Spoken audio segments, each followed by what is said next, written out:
All right. Yeah, just I'm back. Yeah. All right. We'll let it loop around to the broadcast. Make sure we're getting back over the chat. I'm hearing something different. We need an hour warm up.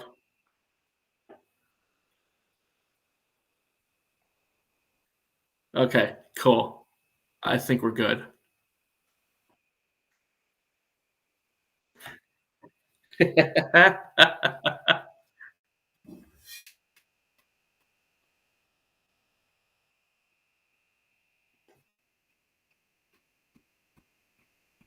Well, I mean, I could have checked this a lot sooner.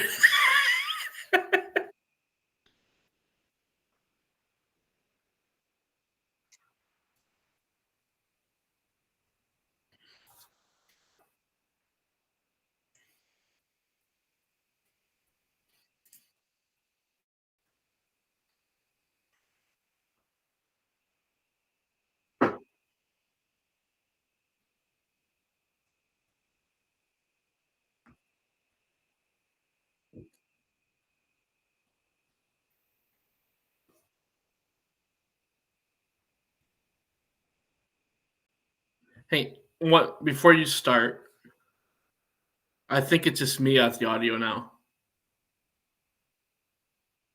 Yes. I'm sorry to burst your bubble.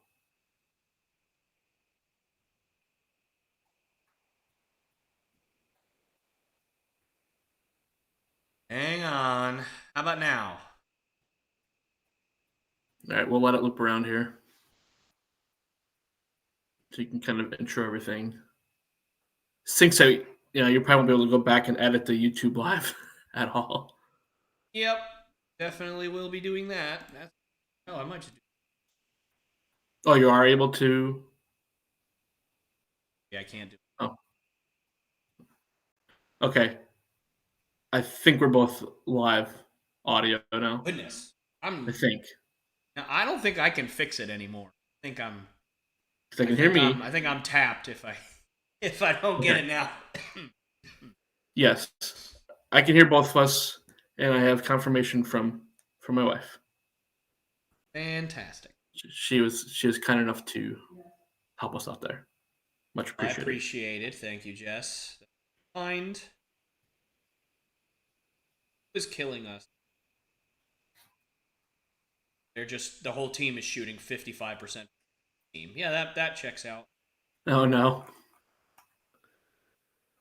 Checks out.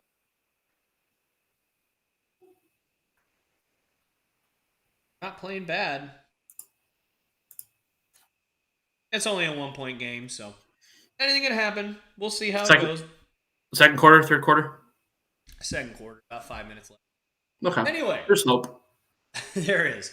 All right, folks. So again, apparently, since you guys have heard none of this, chances are the final edit of this, once I get a hold of it, will have the basically this whole first hour cut.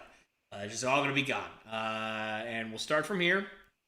Let's go over the logistical rules. First of all, you can hear it. I'm pretty sick. So the fact that we were an hour in and had to start over kind of sucks at the moment, but that's okay. We'll get through it. So I apologize in advance for the kind of scattered brain that I'm going to have here and how awful I probably sound. Second thing, logistics of the actual video. So we're going to have our own little timers for about 2 minutes. We'll talk about each pick. Not individually. We're going to have about a minute each, so it'll be 2 total minutes on each pick. Obviously, the first time we went a little long on some of those, especially the Patriots one, and I'm sure we'll go long a little bit on the Packers one, as Dan is a Packers fan as well. But for now, what we're going to do, since we already talked about the top 10 picks, or at least I think top 9 picks, we'll just kind of do some brief stuff. We'll maybe stop and talk about 1 or 2 things, but we're going to fly through the first 10 picks that we have. So if y'all are ready, let's do this. Number 1, I'll start. I mean, for both of us, I don't really think we have to get into it at all. Caleb Williams out of USC. He's a clear-cut number 1 pick at this point. It'd be silly if they took anybody else. So Caleb Williams at number 1. We'll just go right to number 2, Jaden Daniels. So Jaden Daniels, at least on my end, that's who I had. Jaden Daniels, I think it's an argument as to whether he's the second best quarterback in the draft or not.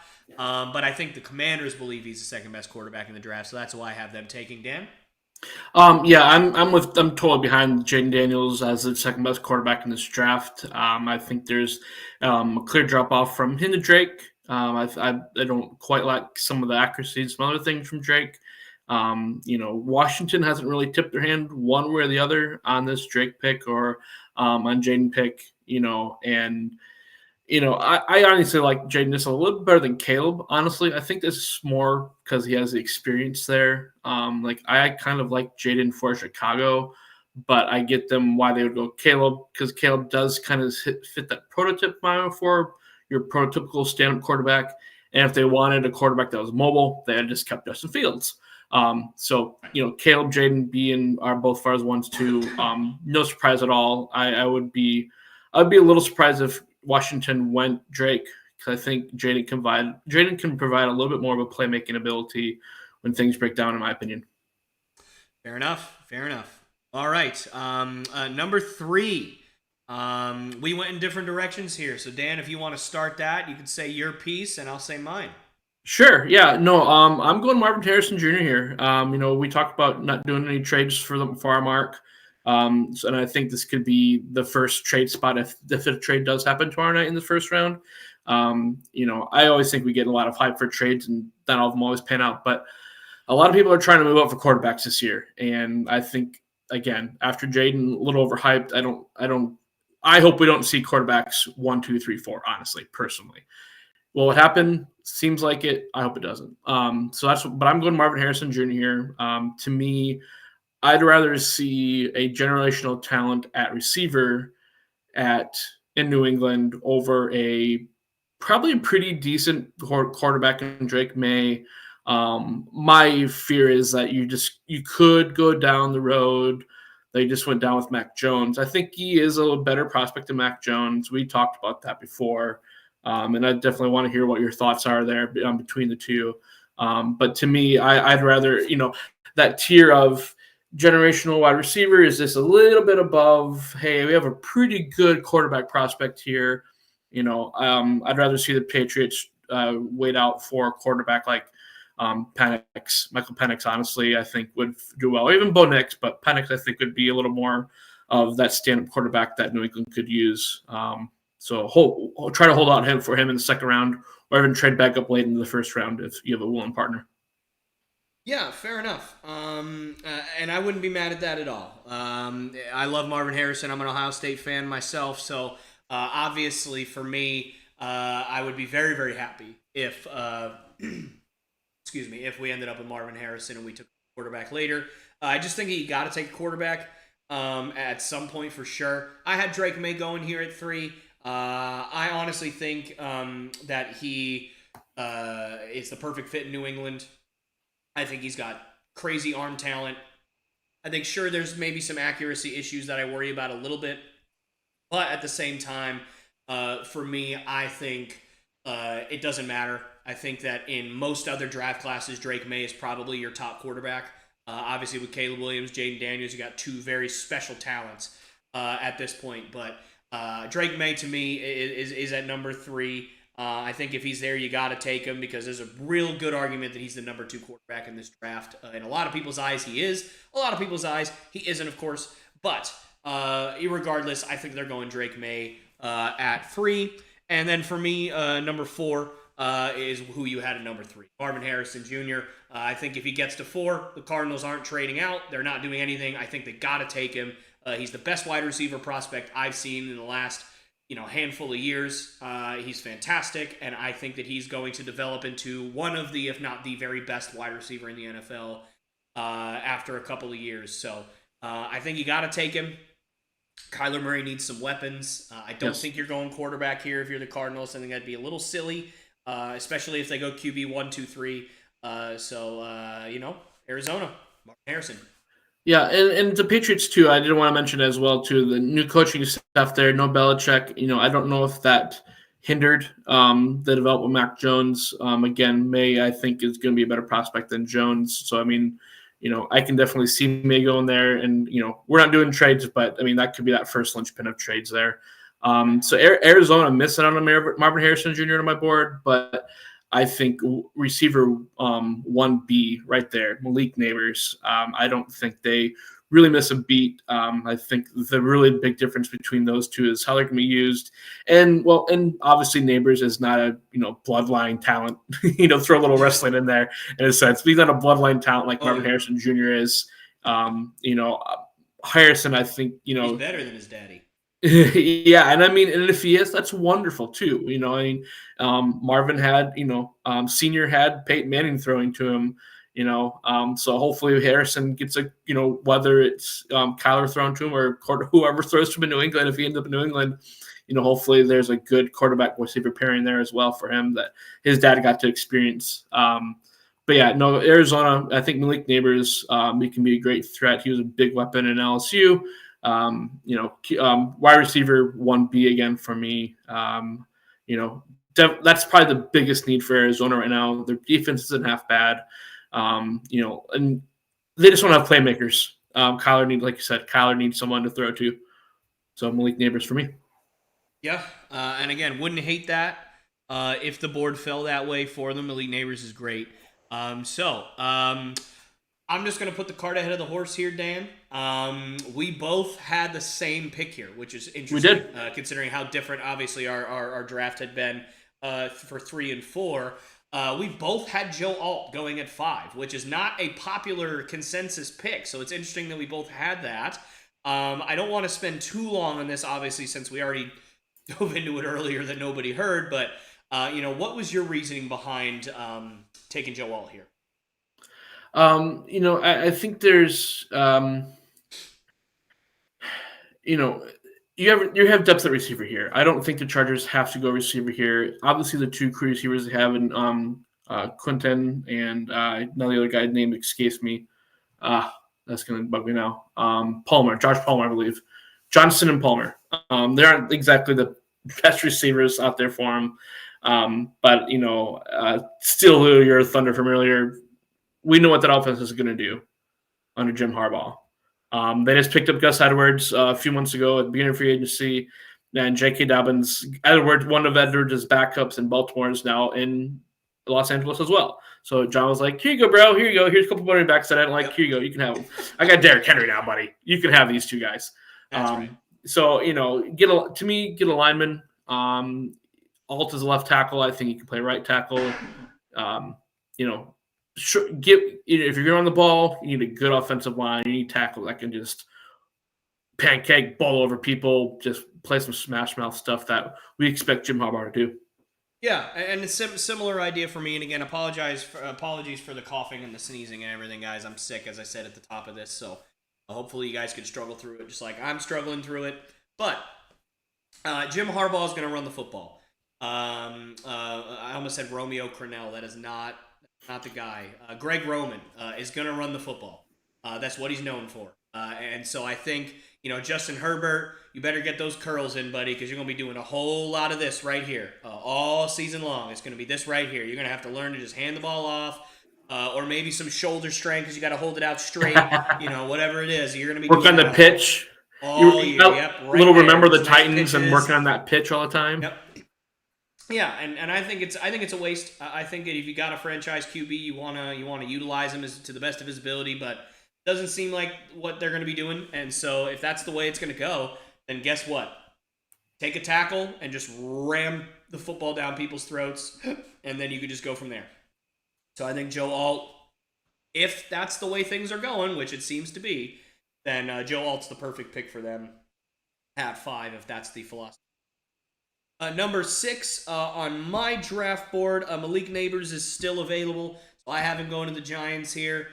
We talked a little bit about Daniel Jones earlier. I won't get into that too deep here, but I think that if you are doubling down on Daniel Jones, which I would not, I honestly, if I really was honest with myself, I'd want them to take J.J. McCarthy here, just because I can't stand Daniel Jones and the fact that he's making $40 million to be awful. But Hey, at least New England didn't do that with Mac Jones.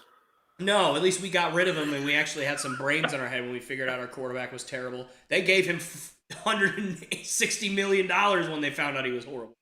But it is what it is. I got him taking Malik Neighbors. He's still on the board. Excuse me. Darius Slayton's just not enough. It doesn't seem like Wan'Dale Robinson's going to be able to stay healthy enough. We obviously know what happened with Kadarius Toney. They've swung and missed and swung and missed and swung and missed and swung and missed with these wide receivers. Obviously, again, Darius Slayton notwithstanding, he's very good, but you need more than that. You're hoping and praying that. Oh my goodness. What's their tight end? I could see his face. From the Raiders. They got him last year. Waller. Yes, Darren Waller. Thank you. I'm completely blanked on his name. No, when you said Raiders, I was with you. But it took me a minute too. Yeah. I'm like married to that basketball chick. What's his name? Like I know his whole backstory. I can't think of his name. Woo.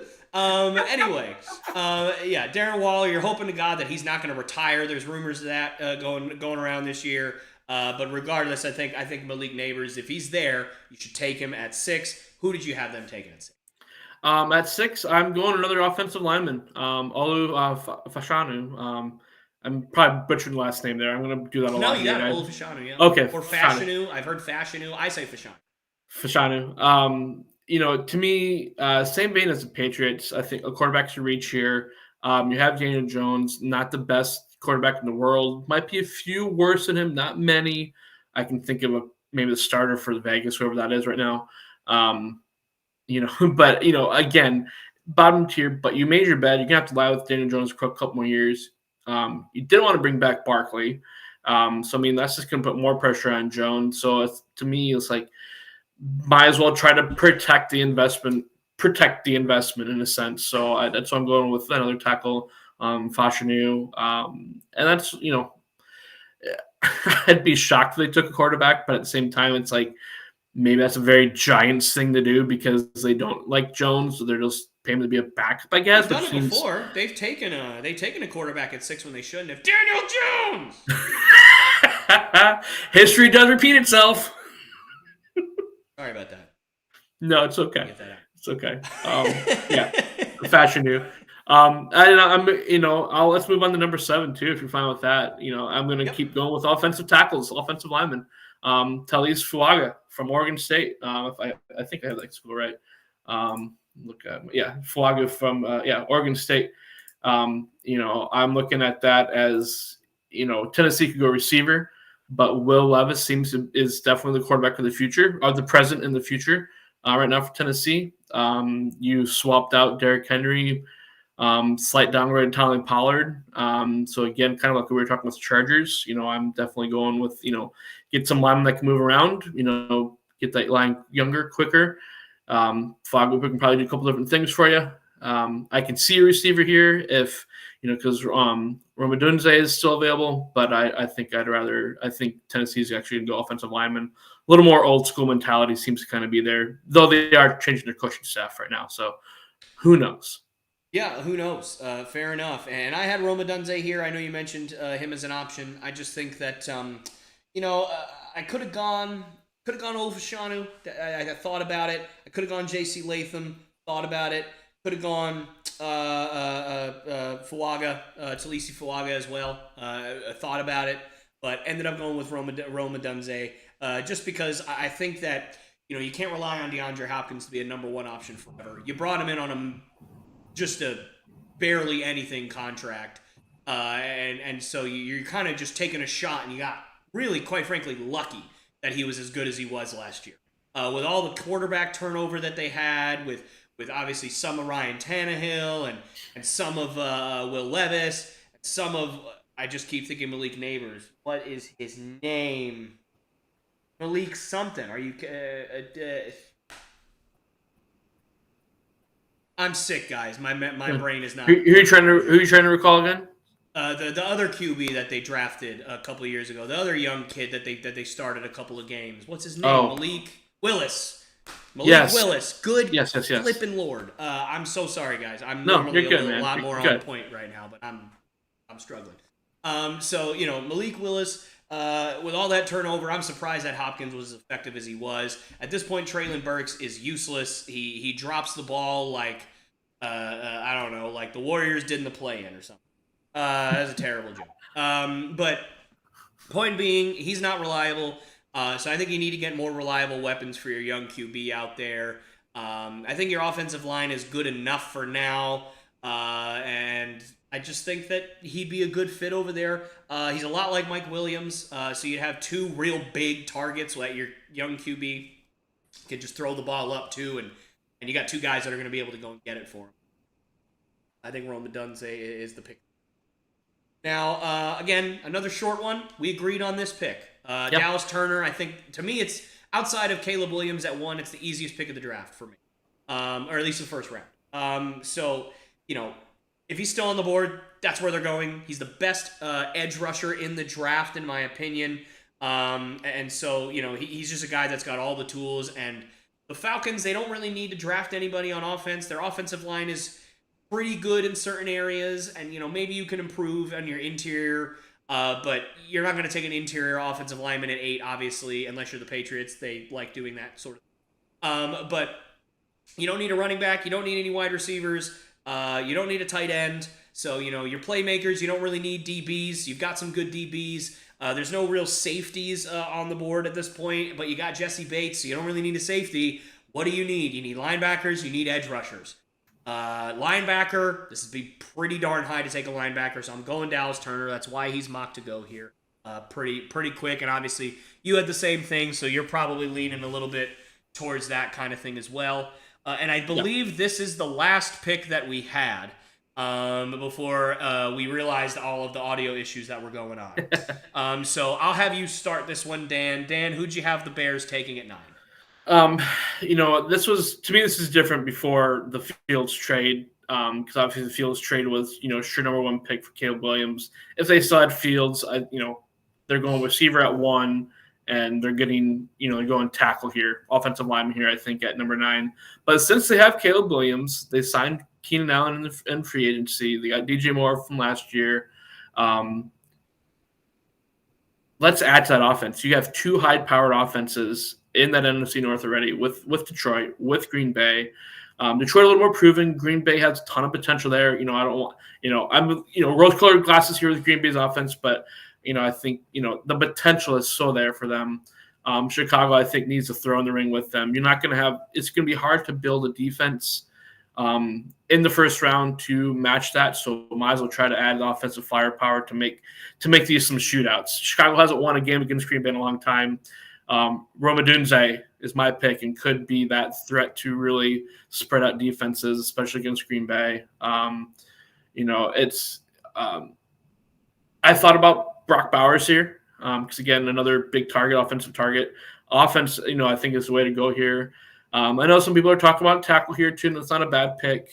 I've already had 3 off my board in the last 4 picks, so I don't think there are tackles. I think, that's why I don't think tackle here. Again, their line seems decent. You didn't get Turner, obviously. So, yeah, Rome Odunze here, pair him up with Caleb Williams. Caleb Williams has options upon options now as he takes over this offense. And Keenan Allen is inevitably going to get hurt. So Rome Odunze will probably end up being the wide receiver number 2 in that offense by the end of the season. But he doesn't have to be that guy right away, and that should help his growth. Yeah, I agree with you on all your takes there. Obviously, Rome Odunze, not the pick because he's already off my board. And I don't know if I made this clear to folks at home here. This is a stick and pick mock draft, and what I mean by that is we're assuming no trades. Now, obviously, that's unrealistic. We know there's going to be trades, but if everything shook out exactly the same, everybody sticked and picked. I cannot talk.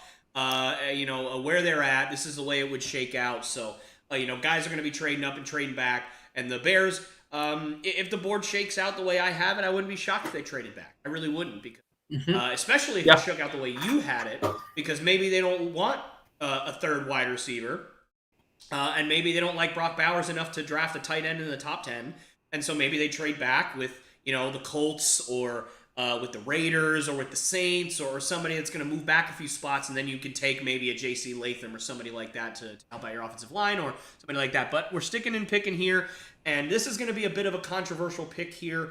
A guy that I have not seen really go into the top 10 of drafts anywhere that I've looked, but I am in love with this kid. I think that he is maybe the best corner in the draft right now. If you'd have asked me 2 months ago, I would have said Cooper DeJean was the best DB in the draft, but obviously he broke his leg in the last game of the season. I can't talk still. Good grief. And so he's fallen a little bit, towards the late first round, beginning of the second round. So my next guy up is going to be Kenyon Mitchell, DB out of Toledo. And for me, this kid is the best athlete at the corner position in the draft.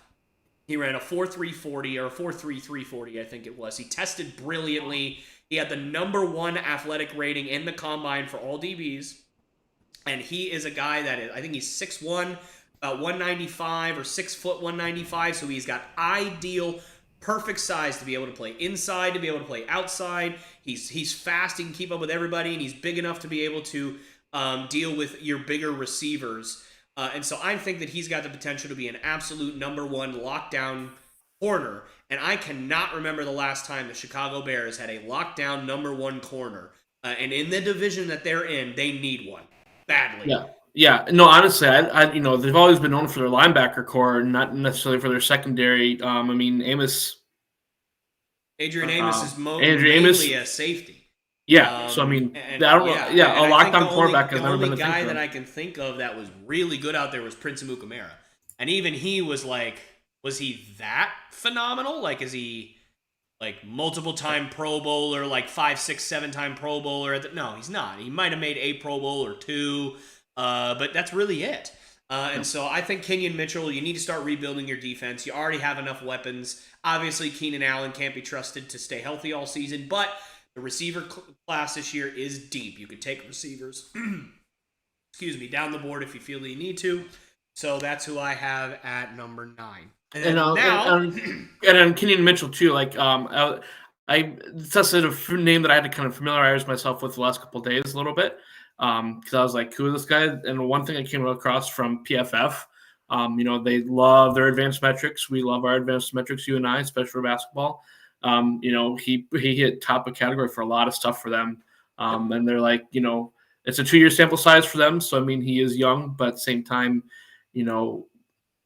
lockdown corners don't come around very often. So if you have a chance, I actually like that pick because I don't want them to have another receiver. Yeah, fair enough. And now we are caught up. We did not get this far, so we are all good. Did it in half the time it took us last time. So we're on a good track here. Good warm-up. Yes, that's right. So 3, 5, 7, 9. So I would have started 9. Obviously, I didn't start this time, but we're going to go serpentine here. I'll have Dan start with number 10. Who do you have the New York Jets drafting it? Can I have him take a quarterback to replace Rodgers and piss off Rodgers again?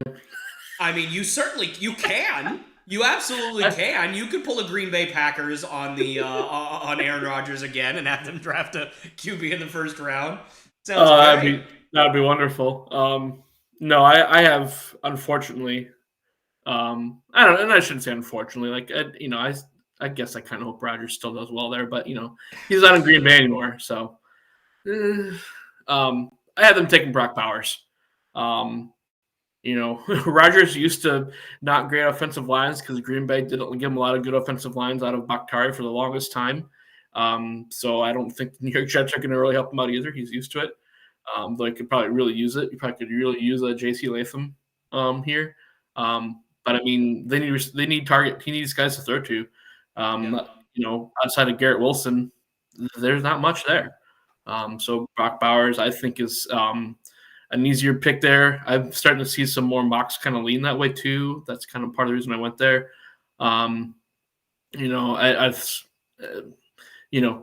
Tackler receiver is where I see them going, but give Rodgers another target if you want to compete in the division. Because if you don't give him another target, you guys aren't going. They aren't going anywhere. I don't think with him. You have Brees Hall. You have Brees Hall there too, but he's another receiving target. Yeah, I'm with you. I think for me though, they did bring in Mike Williams, so it's not like they have nothing now. I like You Tyler mean the other Conklin. Chargers injured receiver all the time?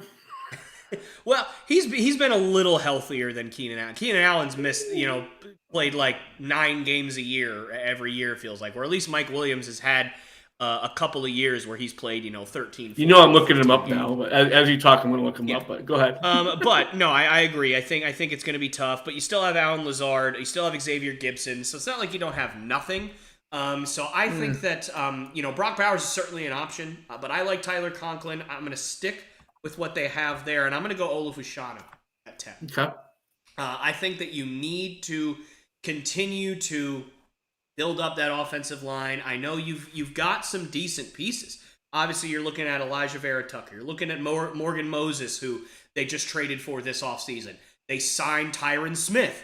Huge tackle prospect, right? But I think Morgan Moses could probably move to the other guard position. You can either move John Simpson to center, or you could still have Tippmann playing center, whatever you want to do. And you can move Fashanu to tackle, to right tackle, or to left tackle, whatever you want to do. And you can move things around.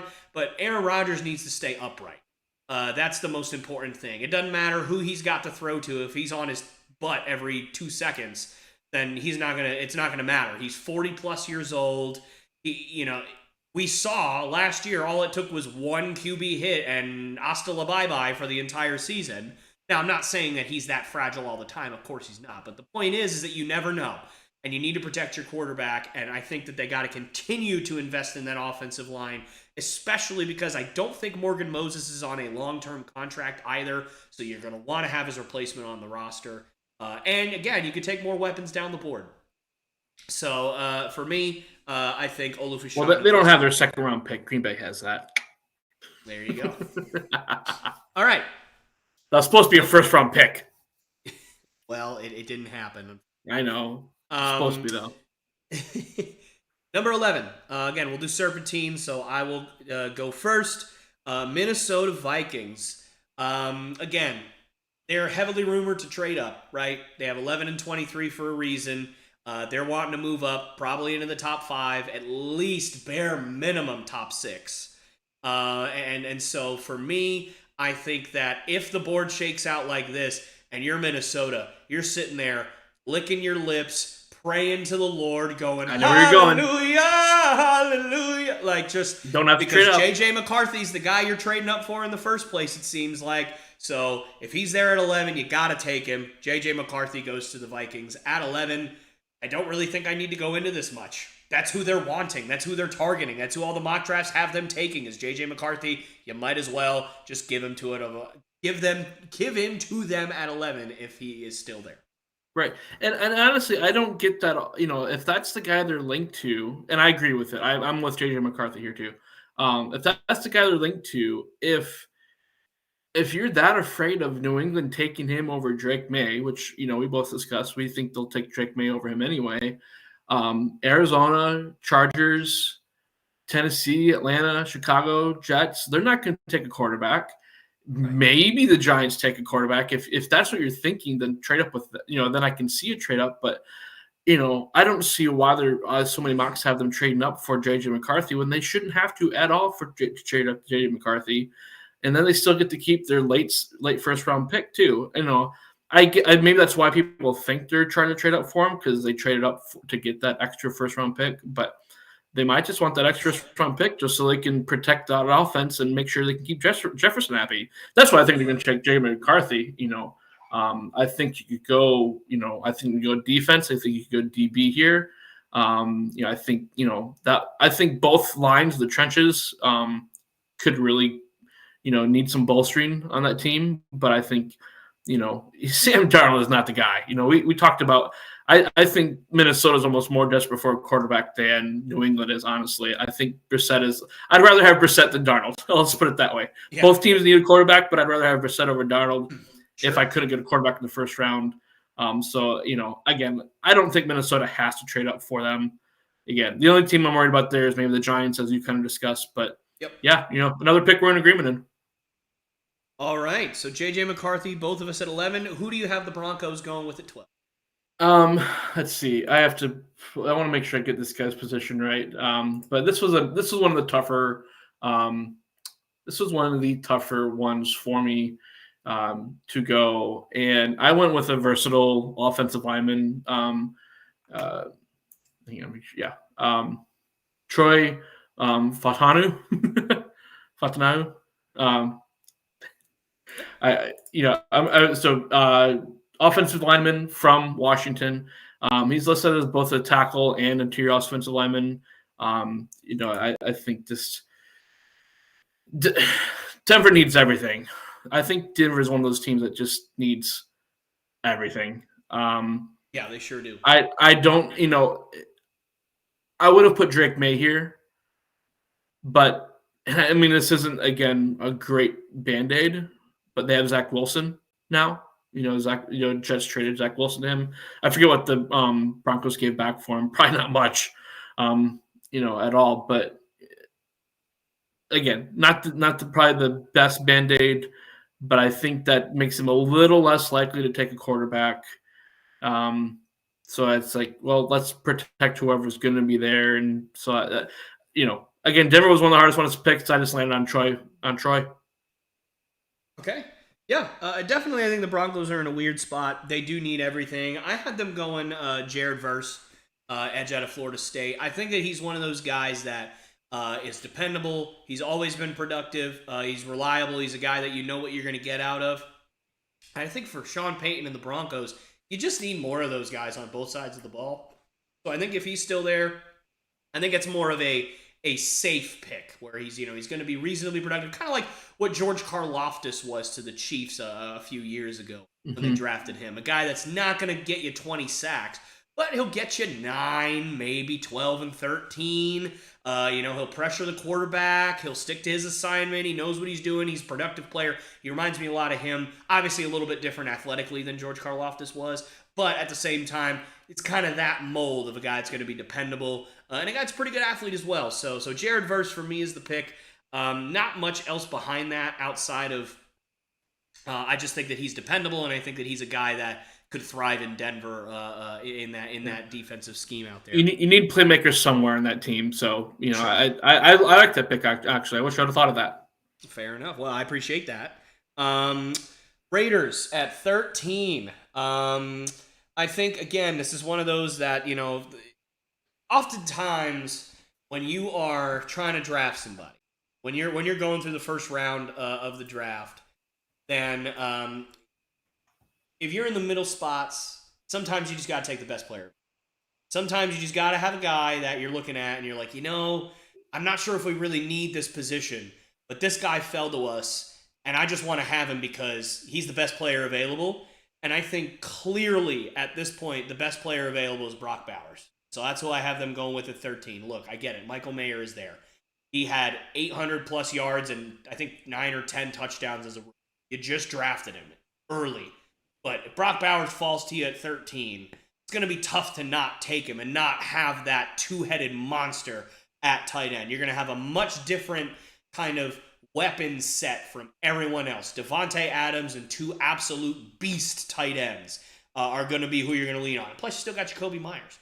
So you're going to have a really intriguing offense out there in Vegas. Now, who's going to be throwing the ball to them, I have no idea at this point. But at the same time, I think that you got to sometimes just go with the best player available. And in this case, that's who I have.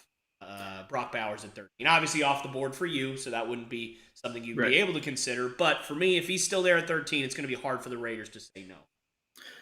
Yeah, no, I mean, again, we talked about this a lot with a lot of teams. If you have a good enough quarterback, got to give them people to throw to. Brock Bowers is about as good as you can get as outside of the top receivers. He's kind of like our top 3 receivers, then Bowers and the rest of the receivers.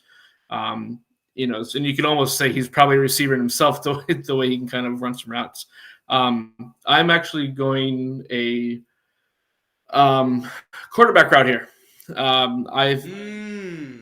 And Drake May. Drake May's still on my board. So I think it's as easy. I didn't even realize Drake May was still on your board. Wow, you have him going at 13? Yeah, Holy well, moly, dude! yeah, but I mean, again, if we stick and pick, I almost thought about this at Minnesota pick, maybe taking May over McCarthy, but I think, McCarthy's attached to Minnesota so much. It's like, well, I'm going to go with the consistency there. So that just left Drake May on the board there. I think you could address a lot of stuff. I mean, they always need a running back, but I mean, there's no first round running backs worth it this year. Offensive lineman, defensive lineman, put another person, put another end. And I just forgot about their really good defensive end that just gave a long contract to. I can't remember his name off the top of my head now. But so it's I like the Bowers pick, kind of if Bowers was there for me, but I think you have Aiden McConnell and Gardner Minshew. Gardner Minshew has been to the playoffs, but I mean he's he falls in that Jacoby Brissett and Sam Darnold mold where he's kind of the stopgap quarterback. Right. But I think Vegas here is in the position to where we can take Drake May, but we can play it slow with him. We don't have to make him first day starter, and I think that would be good for Drake May. And I miss when teams would take quarterbacks and let them sit for a couple years.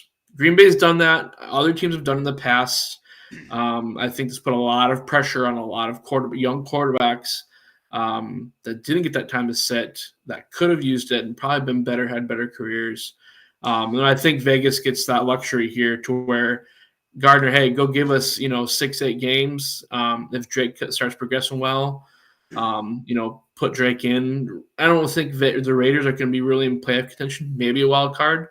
So I think you could literally sit Drake May the whole year and just be like, okay, here you go. Here's the keys for 2025. Let's see what Gardner Minshew and Aiden McConnell can do. Aiden did decent last year. In a sense, I could see them going a completely different route if they think that he is their quarterback for the future. But I think Drake's a much better prospect than what they have on their roster right now. Yeah, and I mean, kind of similar idea to me, right? I mean, best player available for me, best player available for you. I mean, that makes a ton of sense. And yeah, obviously, if Drake May's still there at 13, you gotta take him.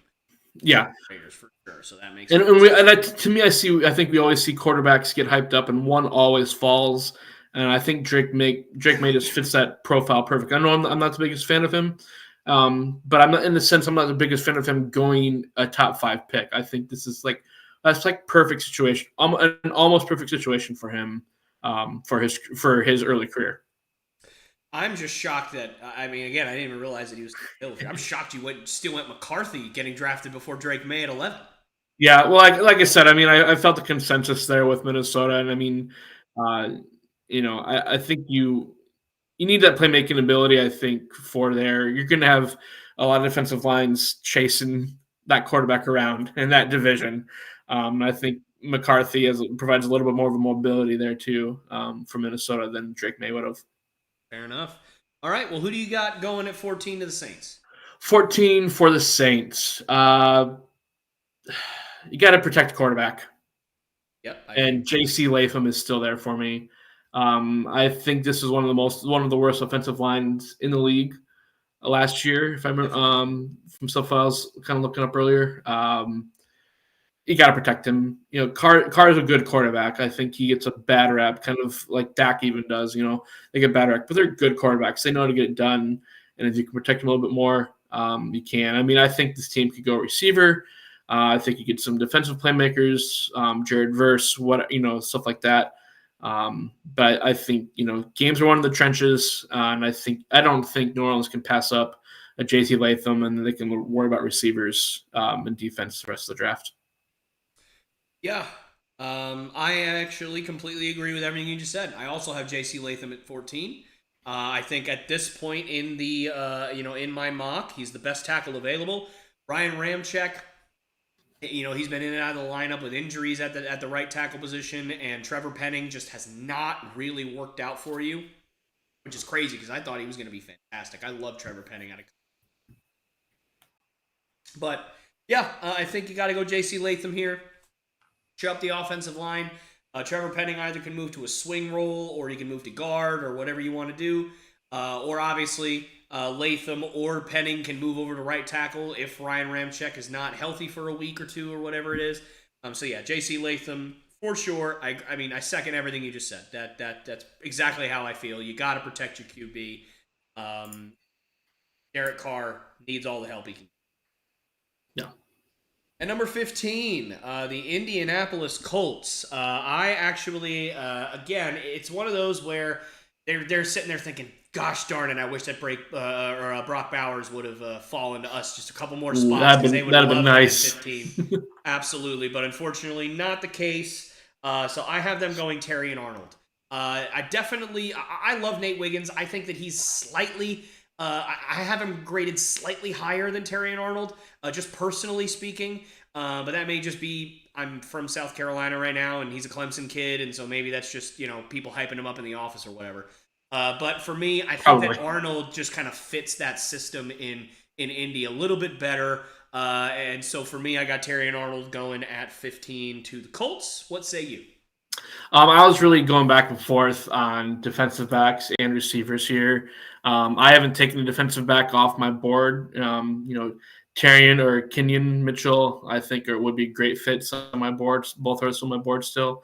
But I don't know. I like Indianapolis. I think needs to build an offense there. Someone's got to keep up with Houston. Houston just set the bar for, hey, we're going for it for the next couple of years with our offense. And I think, if Anthony Richardson, is healthy early, I think he's supposed to be ready for the beginning of the season or pretty close to it. The running back's name just escaped me. Wow. I had him on my fantasy team last year too. What, the running back for the Saints, Alvin Kamara? For the Colts. Oh, for the Colts. Oh, Jonathan Taylor. Taylor, thank you. So I mean, you got some playmakers there. I think it's I think at a receiver here, and I'm going with Adonai Mitchell out of Texas. Wow, that's hot. Oh, I like it. Yeah, no, it doesn't have to. Pittman's there, but I think he can help take some pressure off of Pittman. He can be a good perimeter receiver, maybe play some slot. He doesn't have to go in there and be the number one receiver. Again, the Colts aren't a bad team overall, and I think just let's get some playmakers on that offensive side to kind of hopefully take the next step. Because I mean, to me, the Jaguars, Jaguars, Titans, and the Colts are all kind of on that cusp of second best team in that division, barely a wild card team in the AFC. And I think a receiver like Mitchell has potential to take them to that next level, and I think compete with Houston a little bit better. Yeah, I mean, for me, I don't think the Colts are going to compete. I don't think anybody in that division is going to compete with Houston right now. But yeah, certainly, I think that either way, you're going to be getting better if you take either of those guys. If you're all right, I think you're next to start. So Seattle Seahawks at 16. Yeah. Seattle Seahawks. The story of the middle of this draft is build the trenches, build the trenches, build the trenches. So I'm going another build the trenches, but on the defensive side here, I think Seattle could be actually one of those teams that could be trading back a little bit, back into the 20s if they didn't like a guy, if they miss out on one of their targets, and somebody's like, we really want to get up to this spot. I don't see that really happening, but I think that's an easy candidate for them. I don't think they have huge needs, but let's get that defense built back up in Seattle. Seattle used to be known for their defense, just defense, high flying, just all over the place, just strong in your face all the time. So I have Jared Verse going to Seattle Seahawks here. Just adding to that defensive line, shoring it up, making it a force. Jared Verse, I think, is a good fit there in Seattle. I agree. Obviously off my board, but definitely if he was there, that'd be a great pick for them. No issues with that at all on my end, for sure. I think that's good. And then similar story, I'm sure, for you. I have Troy Fautanu going here from Washington. Similar kind of trenches thing going, but for me, I think, he is, to me, either the best player available or the second best player available, depending on your perspective of, which kind of guy you value more on the, do you value your offensive tackles or your defensive linemen better? So for me, I think getting one of the best and highest touted tackles in the draft, to help shore up your offensive line and continue that trend out there in Seattle is where I think they need to go. I think they definitely need to either go trenches for sure, offensive line, defensive line. I think that is the main areas of concern for them. So Troy Fautanu is my selection. I mentioned this gentleman earlier. Nate Wiggins out of Clemson. That's who I have going to the Jacksonville Jaguars at 17. I think really the a consensus pick would be a defensive lineman or perhaps a wide receiver here or somewhere in that range. But for me, I think Nate Wiggins is. Obviously he's a top 3 corner in the draft. To me, he's number 2 behind Kenyon Mitchell. I think he's right there with the best DBs in the draft. And I think right now, I can't really name a fantastic defensive back out there in Jacksonville. And I think that, when your offense is going to be scoring less points this year, just based off the fact that you lost some key pieces, I think your defense needs to step up. You obviously re-signed Josh Allen for a reason. You're wanting to really solidify that defense. So for me, Nate Wiggins is where I think they should go. Obviously, looking at alternatives, if you wanted to go, pass rush, you could go somewhere along the lines of a Chop Robinson or perhaps a Leatu Leatu or a Byron Murphy or somebody like that. But for me, I think Nate Wiggins is. I'm glad you mentioned pass rushers for Jacksonville. I also like how you're building kind of like the NFL version of the Clemson Tigers down there. Trevor and Etienne and now Wiggins. Yes, that was that. I meant to do that. I sure did. That was right. Plan all along. Tell your coworkers that are Clemson fans, like, yeah, I'm just building mini Clemson down there in Jacksonville for you.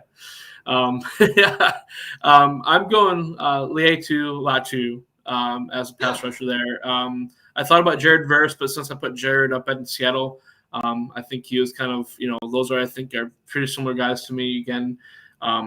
They love building defensive lines there in Jacksonville over and over and over. So I think this kind of fits their type, fits how they draft. So Leatu Latu, right? Leatu Leatu or Leatu Leatu. Yeah, I've heard it pronounced both ways. I think I've heard it more Leatu Latu, but for some reason when I say it, it just feels better coming out when it's Leatu Leatu. That's just me.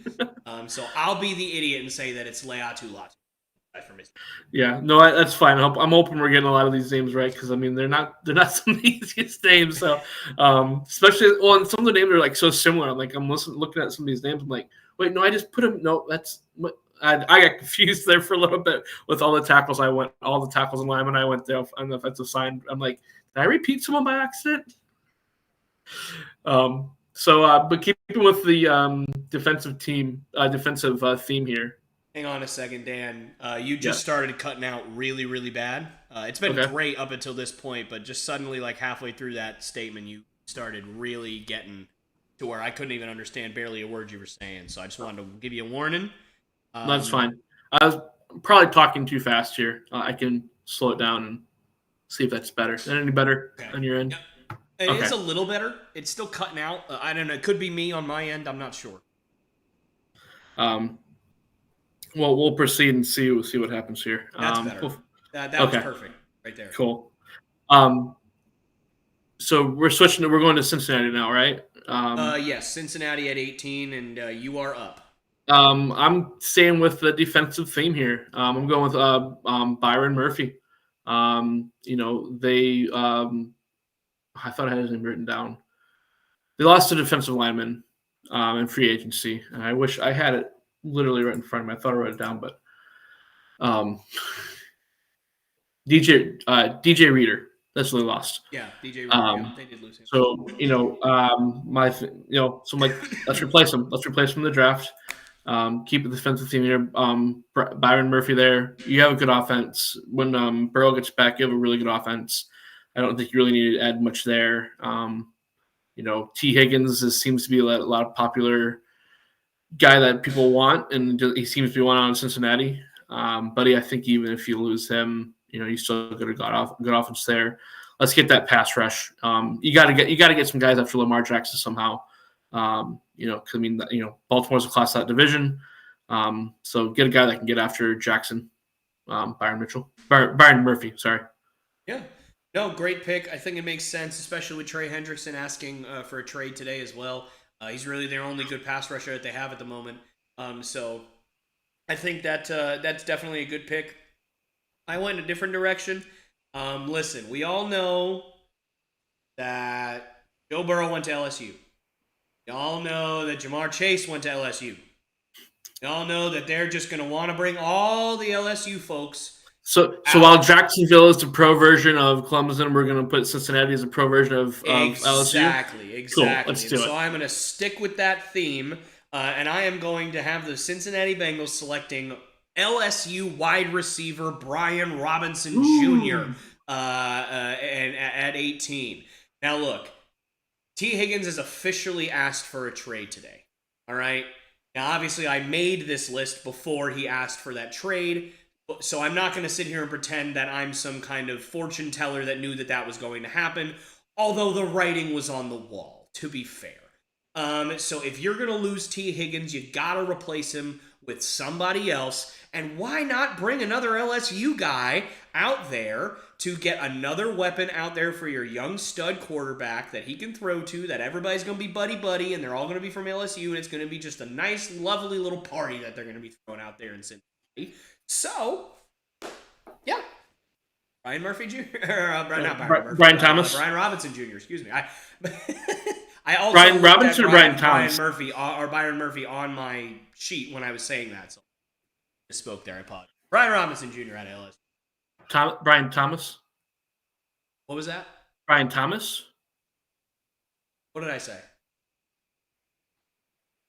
Maybe you said Thomas. I don't know what I said. I'm sick, guys. I have no idea what's happening at this point. I'm just Brian Robinson Jr., right? That's what I think. That's what I said. I think it's Thomas. Did I say Brian Thomas? God almighty. I don't know what I'm saying.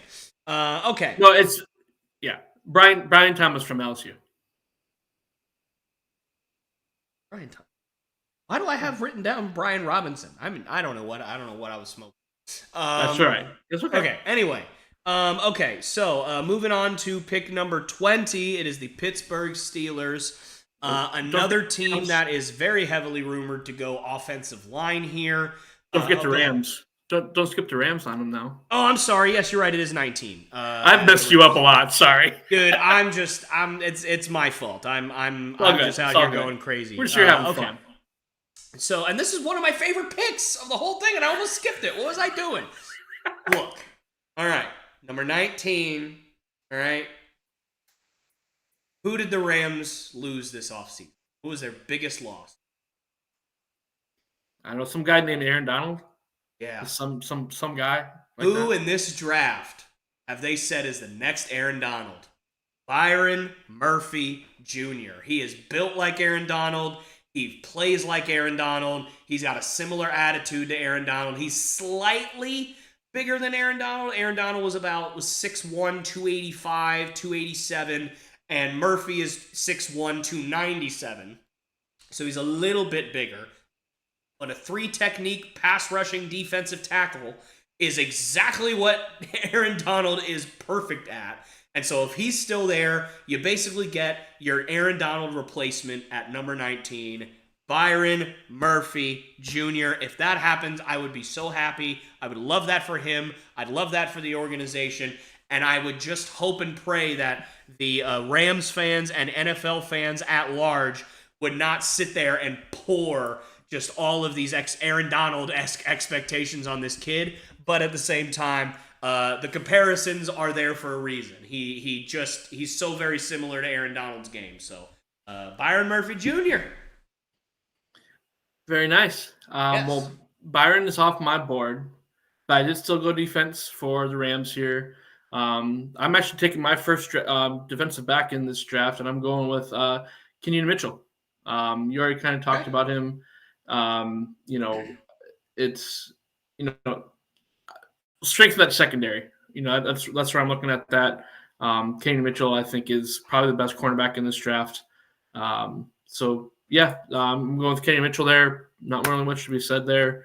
Good offense there. I think Rams probably focus pretty heavily on the defense throughout their draft. Fair enough. All right.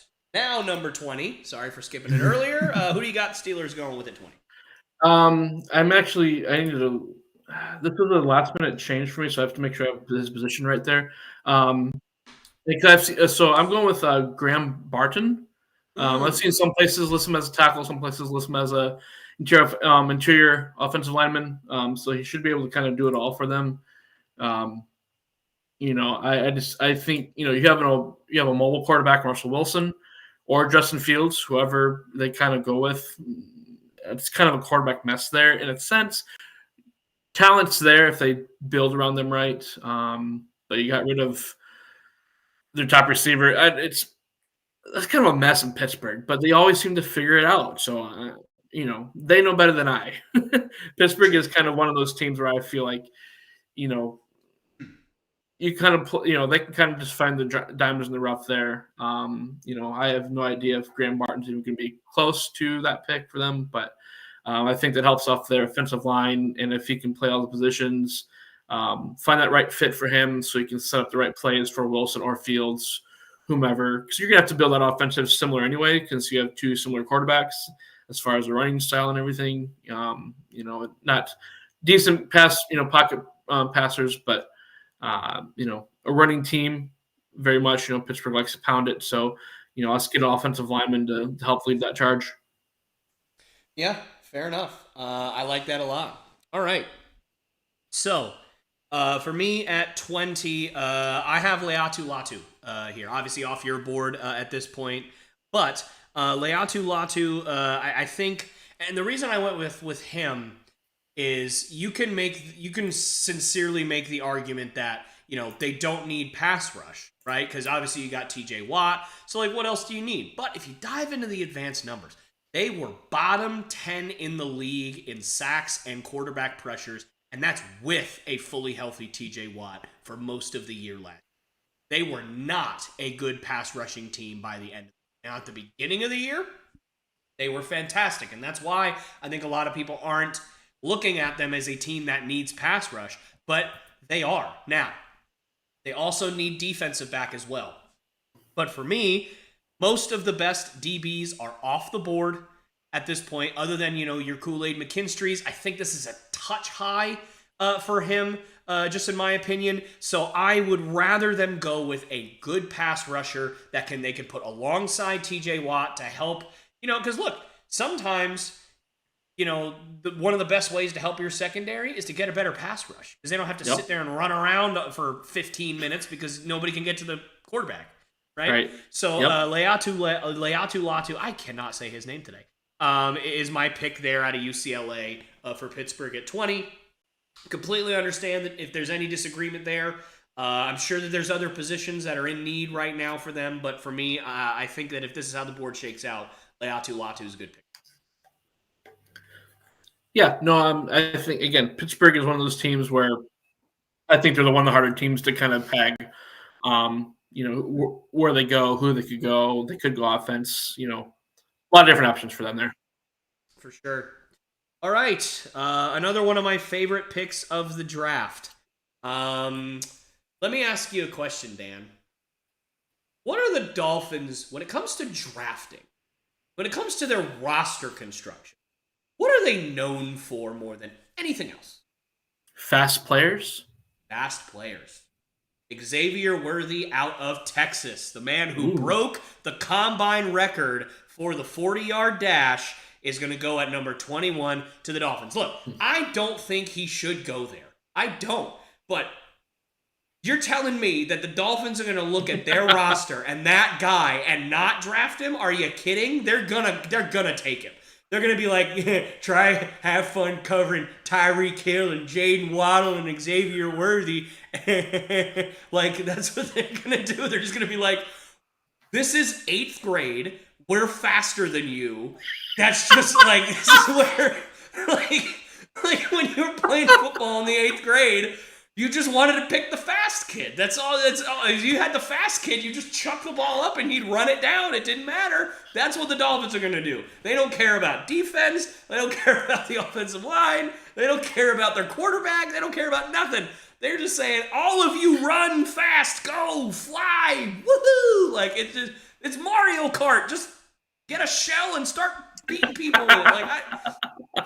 That's what it's gonna be. So one of the more fun picks of the draft, at least in my opinion here, Xavier Worthy to the Dolphins. Because this is like the Raiders back in the day. Like, they just picked good athletes. Like, they didn't even care if, like, this guy's a 3rd round grade. I'll pick him at 10 because he's got long arms and he's quick. This is what this is. It's just, I don't care if we need other things. That boy can go, really fast. Do that again. Do that again. That's... Oh man, yeah. I mean, Mike McDaniel's, I think, is still in 8th grade. I'm not sure. Sometimes I kind of wonder. He's super smart, but yeah, sometimes he's hilarious. He's a big kid. I love watching him on the sidelines, man. Like, he is a joy to watch on the sidelines. I love watching clips like afterwards or past games of just how he interacts with the players. Just true player coach there.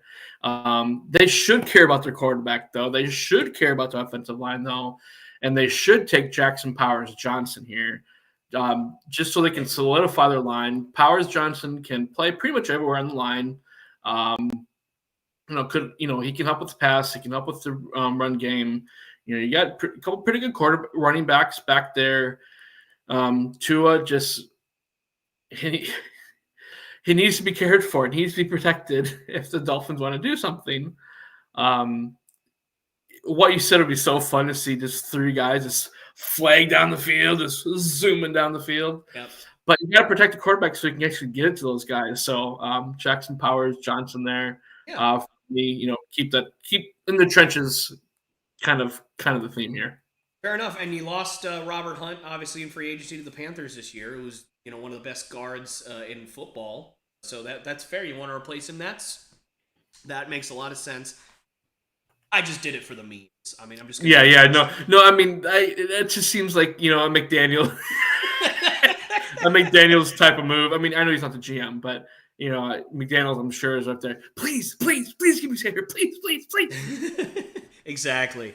All right, number 22, the Philadelphia Eagles. Where do you have them going? I have them going defensive line. They're getting old in the trenches, and they just need some help. I believe. I swear, every time I think of a player 30 seconds after, I was thinking of this player before, but someone on the defensive line, I think, retired from the defensive tackle for the Eagles. Did Fletcher Cox retire? I thought he did. If he didn't, he's getting up there. He's definitely getting up there. I don't remember if he officially retired or not. Yeah, he's definitely up there. Yeah, so he's up there. Time to replace. Time to get his heir apparent. I think the heir apparent is Jerzah Newton out of Illinois. A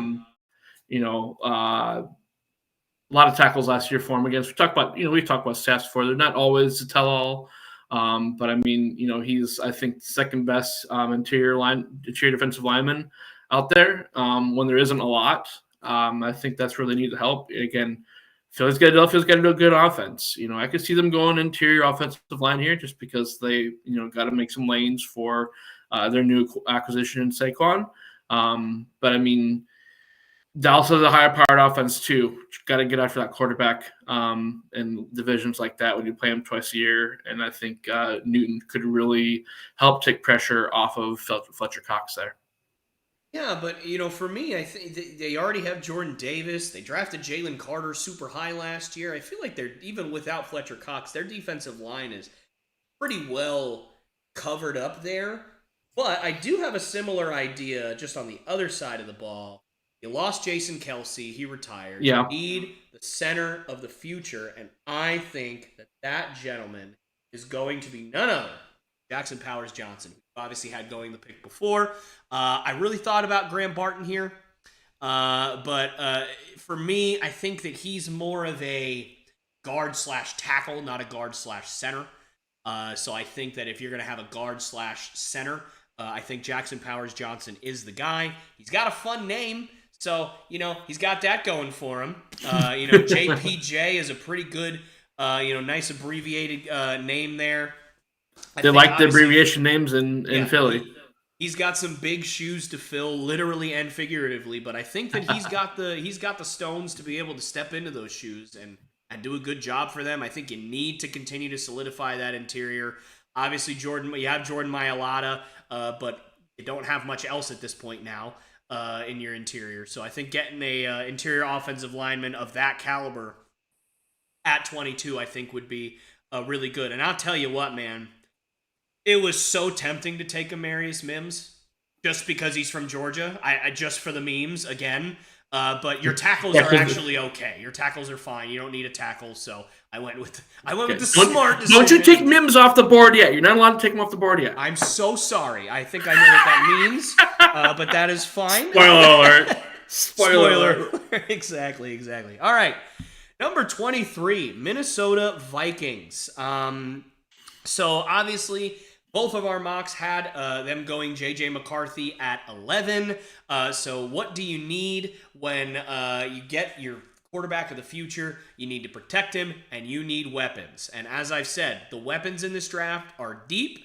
Tackles, not quite as deep. So I have them going tackle here, and I have them going Talisi Fuaga. He's still on the board. I think you had him drafted somewhere in the top 10 or top 12, something like that. So you had him going way, way high up there. And so I think number 7.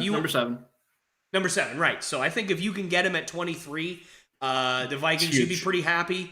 Obviously, Amarius Mims is still on the board. And any other way that this draft board falls for me, he's going to be the pick there. But obviously, Talisi Fuaga, I like just a touch better than Amarius Mims. So they're taking him at 23. No, I want Minnesota to have a weak offensive line. I need my pass rush to get to J.J. McCarthy. What are you going to have? Spencer Rattler at 23. Just screw you, Minnesota. No. No, I mean, my thing, if I was in Minnesota's shoes here, I'm looking at Chicago adding to their offense. Detroit has a good offense, potential really good offense in Green Bay that torched them a couple times last year. Right. So I think you got to go defense. I think you got to go defensive back here. I got Kool-Aid. I got the Kool-Aid guy going to Kool-Aid McKinstry to Minnesota. Yes. I still can't get over that. We have a player, potentially. We have a player from college football. We have an NFL player that his first name is Kool-Aid. Like, you have no reason to talk. The Packers drafted a guy's name whose name is Ha Ha. That was his name. Ha Ha. I know, but I mean, Ha Ha. Okay, whatever. It must be an Alabama thing though, because I mean they're both from Bama. That's true. Maybe. Yeah, I don't know. But I have Kool-Aid. Again, just a matter of I was honestly kind of stuck between him, Terrian, or even Cooper DeJean, but I think Kool-Aid. I think an SEC DB can help him there for his draft stock. He's obviously used to playing against a bunch of good receivers. So I kind of think take it there. Defensive backs kind of are hit and miss, but so I see him going defensive back here no matter what, but I think Kool-Aid's on my board. I think a little bit better more than the rest of them on the board for defensive back. So we'll go Kool-Aid. All right. Get the big pitchers ready. That's right. Not a bad pick there at all. All right, Dallas Cowboys at 24. What do you got? So do you remember who torched that defense in the playoffs last year? Do I remember who torched them? Obviously, It was the Green Bay Packers. Yes. Right, because they didn't have anybody but Micah Parsons, right? Essentially. Well, yeah, they dealt with a ton of injuries. Yeah, their defensive backs were just annihilated. But I mean, I think some of those guys that they had, I think, are kind of gone. My point being, to lead the subject, because I don't like Dallas either. So I'm just gonna pick on the team that I don't like right now. I mean, obviously that offense is good. They don't have Pollard anymore, which I was a little surprised by that. But I mean, you still got probably the best receiver in the league, or top 3 receiver in the league in CeeDee Lamb. Prescott's better than people give him credit for. So you got to give Micah Parsons help. He does a ton all over the field, and teams have a hard time game planning for him. Micah Parsons was still disruptive in that Green Bay game. I mean, Dallas pretty much almost came back and won that game. They honestly did. As much as I like to joke about how we torched them. I mean, that was a close game when it came to the end of it because they came roaring back, and our defense couldn't hold them. But Micah Parsons needs some help. So I'm going with Chop Robinson here from Penn State, I believe. Yes, Penn State. I just could you go offensive line here? I've seen people do that. I've got a lot of offensive linemen off the board here already. For that, so it's like again, you play Philly twice a year. Obviously, you don't really have to worry about the Giants. Maybe you have to worry about the Commanders this year. But again, you're playing in an NFC that's up and coming. You're going to probably, potential playoff opponents in either the Lions or the Packers. Niners, obviously, playoff if you're not playing in the regular season. So a lot of good offenses that are out there. So you need to get this. I think more pass rushers there. Chop Robinson is kind of the de facto guy, I think, to add to that defense for them. Okay. Hey. So I've said a couple times, like, oh, this is my one of my favorite picks of the draft. This is my favorite pick of the whole that I have been able to do. With the 24th pick, the 2024 NFL Draft, Dallas Cowboys select Bo Nix, quarterback. Here's why.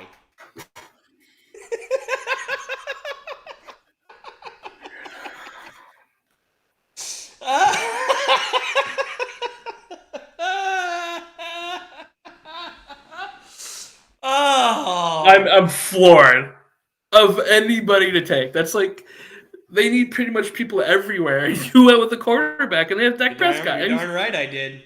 You're darn right I did. And here's you why. have the floor, sir. Here's why. Am I well aware that this would be the most ridiculous and unnecessary pick of the entire first round? I'm not Absolutely. Sure. Of course I'm aware of that. But you can't tell me that every single year there's always that one first-round pick that everybody questions, that doesn't make any sense, and that the other team maybe just didn't even need that guy. Why would you draft him in the first round? And most of the time, it's quarterback. People are reaching on quarterback. It's Daniel Jones. It's Kenny Pickett. It's oh my goodness. Honestly, it was Jordan Love 4 years ago. It's Jordan Love. That's another big one. Yeah, it's Jordan Love, right? Like these teams that are just trying to be successful, they're always searching. They're always trying to find answers. And there are rumors going around. They don't want to re-sign Dak. Dak's a free agent after this. They don't want to pay him $50+ million to continue to lose year after year after year after year in the playoffs, whether it's his fault or not. It's not his. It doesn't matter to some teams. So guess what? Bo Nix at 24 gets to go there and pressure Dak to say, if you don't figure this crap out, you're getting replaced. Figure it out, and figure it out right this minute, or you are out of here. Now, do they need a billion other positions before this? Of course they do. But there's always that one pick that doesn't make any sense. And Jerry Jones is just crazy enough to be the one that does it. That's for sure. So that's my crazy... Look, is it going to happen? Absolutely not. There's no way they do that. But you know what? I give it a 2% chance. If they do, you better call me. I don't care what time it is. I don't care if it's 1 a.m. I don't care if I answer or not. You better be sitting there going, woo, woo, woo, like just like losing your mind because you heard it here first. The Dallas Cowboys are taking Bo Nix. Now, they may take Michael Penix. I don't know. Point is quarterback, and Bo Nix to me is the next one up on the board for me.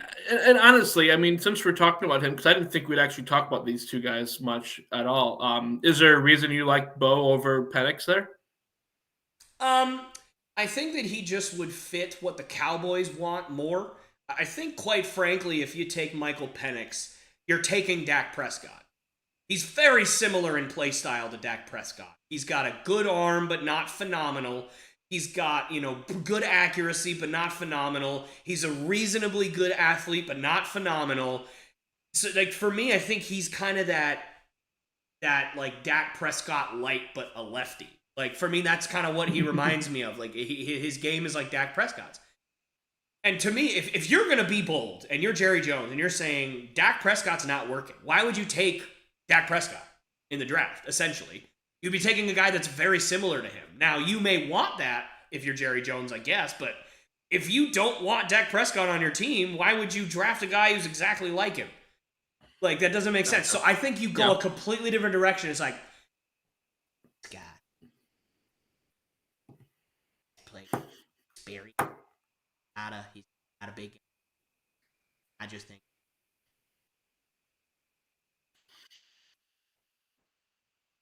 A Jerry Jones impression, and that's fantastic for any of you who know what he sounds like. But, like, I just feel like that is a Jerry Jones pick. I actually looked at a picture of him, and like he looks like a Jerry Jones guy. Yeah, like it's just one of those things. Like that's just what I'm feeling. Whether it's right or not, that's just what I'm feeling. And I just think that we shouldn't rule it out. We shouldn't rule it out. I mean, and he's definitely played. He's played in the most. I think he started the most games at quarterback in NCAA history too. So it's not like he doesn't have experience playing football. I just can't get over you. I just can't get over it. If you are right here, if this is the oddball pick, because like you said, we have it every first round, you will get a message. You will get a response from me in some fashion or another. Maybe not that night, but it's after like 10 o'clock when I'm probably asleep. But as late as the draft probably go, you will get a response from me at some point or another. Perfect. All right. And I will shout you out on all my social medias. Like, Nostradamus, buy a lottery ticket. Have them pick your numbers. Oh, man. All right. Number 25. Your team, the Green Bay Packers, are up on the board here, and I have a weird feeling that you and I are going to be in agreement. I have tackle out of Georgia, Amarius Mims, going at 25. Shout him out, man. I love it. I got Amarius Mims going. I think that you need to continue to protect Jordan Love. I think that you really have weapons at just about every position at this point. I think your team's pretty well young, stacked in a lot of ways, a lot of good players on every kind of level. And I think you really need to kind of shore up your offensive line. You've lost a lot of guys on your offensive line over the last handful of years. So a big mauler like Amarius Mims, I think, is a good start. The Green Bay Packers have not selected an offensive lineman in the first round since 2010 and 2011. 2011 was Derek Sherrod. No, he didn't. He did not. The other guy that was 2010, Brian Bulaga, he was injured. Good handful of games every couple of years, but when he was playing, he was a wonderful left and then a wonderful right tackle for the Green Bay Packers on offensive line. I'm pretty sure. I think he moved to right when we got Bakhtiari or maybe someone else. But he was a staple on that line for 8 or 9 years when he was healthy. It's unfortunate he had so many injuries for the team. I think it is time for the Packers to draft an offensive lineman with their first pick once again. Amarius Mims is that guy. I looked at, when I was searching kind of like the whole board, I think, I wouldn't be surprised if Barton falls to him. Jackson Powers-Johnson's could fall to him. And I think he's maybe even a better fit if Powers-Johnson's is there. Because, he can play, he's that interior guy. Where Green Bay is very much, I'll try not to use we. Green Bay is very, very much a team that loves to find offensive linemen that can play multiple positions. So like Powers-Johnson is an ideal guy. I've seen mocks with him, Bartron, with Mims, other guys. Tyler Guyton is another later offensive tackle pick there. The top guys aren't going to be there. I wish Joe Alt would. Oh man. I'd love to see us trade up for Joe Alt if he was there, like 7 or 8, 10, something like that. Go get him, Green Bay. He won't make it past 5, I think. I'm thinking 5 or 6. But anyway, So I think offensive lineman is the way to go here, and I think Mims kind of shakes out as it. You got to protect Love. That's the reason here. I think there's some good edge guys, interior defensive lineman guys. Cooper DeJean was a early mock pick to them. I'd rather not take that risk on Cooper. If Kool-Aid was still there, on my board still, I is the guy you just mentioned from Clemson. That his name just escaped me. Not doing well with names. Yeah, Nate Wiggins. There's a lot of defensive possibilities there. They'll probably hit linebacker second and third round. So I think tackle's position here. If there's a tackle that Green Bay really, really likes, and he doesn't fall to them, I don't see Gunkis trading up. He rarely trades up, I believe, though we might have traded up for Love. He did. Yeah, I would say, as I say that, I think we traded up for Love of all things. But hey, it has worked out now. I won't go into that. That's a whole another hour of a podcast that we can, I'll leave to myself when I start my own YouTube channel. There you go. So yeah, Mims is here again. Defensive, couldn't be surprised if defensive. Wouldn't be surprised if Gunkis just traded back. We have a pick. Think about 17, 18 picks later. We have a second round pick. So I mean, we have a lot of options right here. But Mims seems to be a big target right now in mock drafts, and I don't disagree. Again, I think it's offensive lineman no matter what. Mims is on my board right now. Okay, love that we were in agreement on that for sure. Okay, 26, Tampa Bay Bucks. And thanks for letting me rant about, or sure, gush over my team. Not a problem. Free time. The other Bay, Tampa Bay, going defensive back here. Tampa is one of those teams where they could use a little bit of everything. I even saw some teams. I just kind of looking at some of my notes here. I saw some places put like running back as a team need for them. I'm like, no, they don't really. They have a pretty decent running back there. That defense needs some help. I think they need a little bit of everything, but I think they have to go best player available here. And I think on my board personally, it's Terry Arnold. Haven't had a lot of defensive backs taken.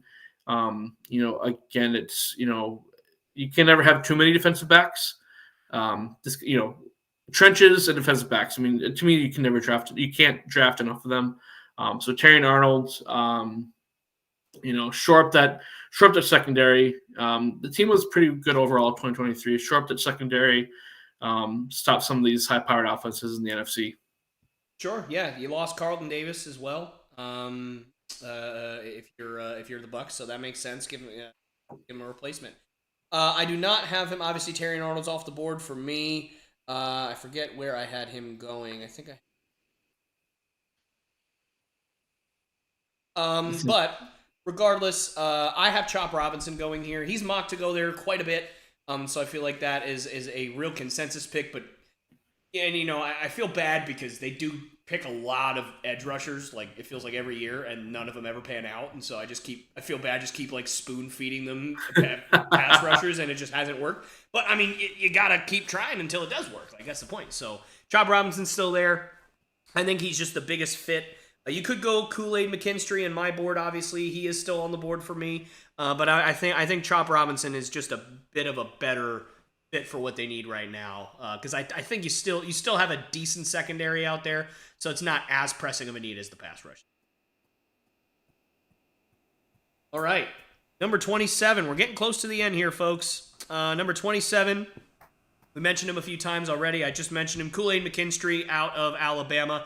I think the two main issues for the Arizona Cardinals were the skill positions on both sides of the ball, your DBs and your wide receivers.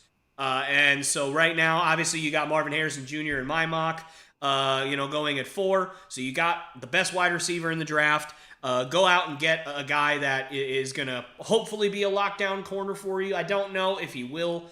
But I do think he would still be a solid DB in the NFL. I don't know if he could ever really develop into that true number 1 talent. I definitely could see it, but we'll see. But Kool-Aid McKinstry, they haven't really had a shutdown corner out there since Patrick Peterson retired, or left, I should say. He didn't retire with them. when he left. Yep. Yep. I think he's still with the Steelers. So, yeah, Kool-Aid McKinstry is my pick at 27. What do you have going there? I mean, you got a great receiver early. We both went receiver for them at number 4.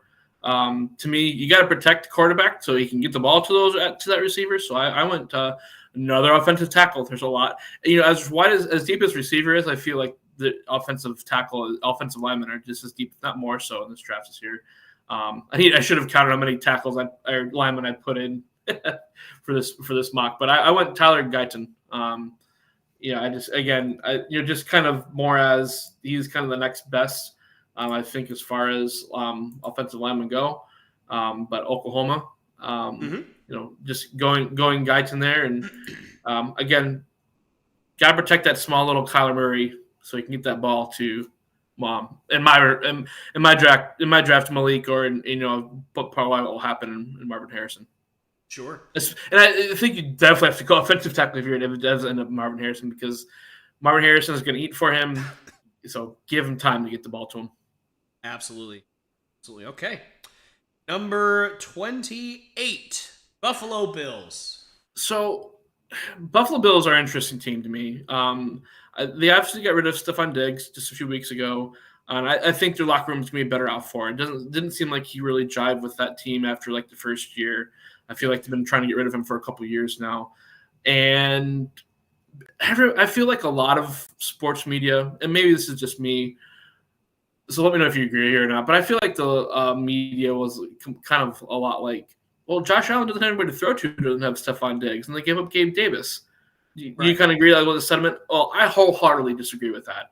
I don't think that team saw that they had Dawson Knox and Dalton Kincaid for, I believe, now that I look at that name, I'm like, do I have that right? Yeah, I'm pretty sure they drafted last year at tight end. He's got a great 2 tight end pass catching system there.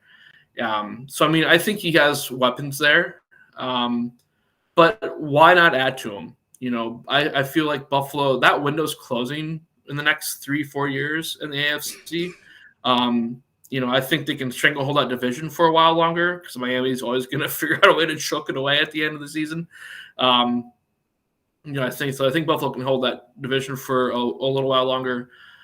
But I mean, if they want to try to get an AFC championship or even a Super Bowl ring in the Patrick Mahomes era that we're in right now in the NFL, they have to just keep on getting some playmakers. So I think they kind of go younger in receiver here, and I have Brian Thomas Jr. From LSU going to Buffalo here. Get some weapons there. I think you can go a lot of different directions. Either a playmaker on that side or get your best defensive player here. It wouldn't have struck me at all to see him go defensive player here, but I think to satisfy the media and then but Brian Thomas doesn't have to be that number 1 guy right away because of Knox and because of Kincaid. I think that could be a fun offense to watch again next year. Yeah. So where I am at with the Bills, and I'm going to look it up here because I'm actually genuinely curious if they lost everybody. I'm 100% positive that they lost Stephon Diggs. Yep. And I am 100% positive that they lost Gabe Davis, who 2 best wide receivers. And so right now, your 3 best receivers on the roster are Khalil Shakir, Curtis Samuel, and Mac Hollins.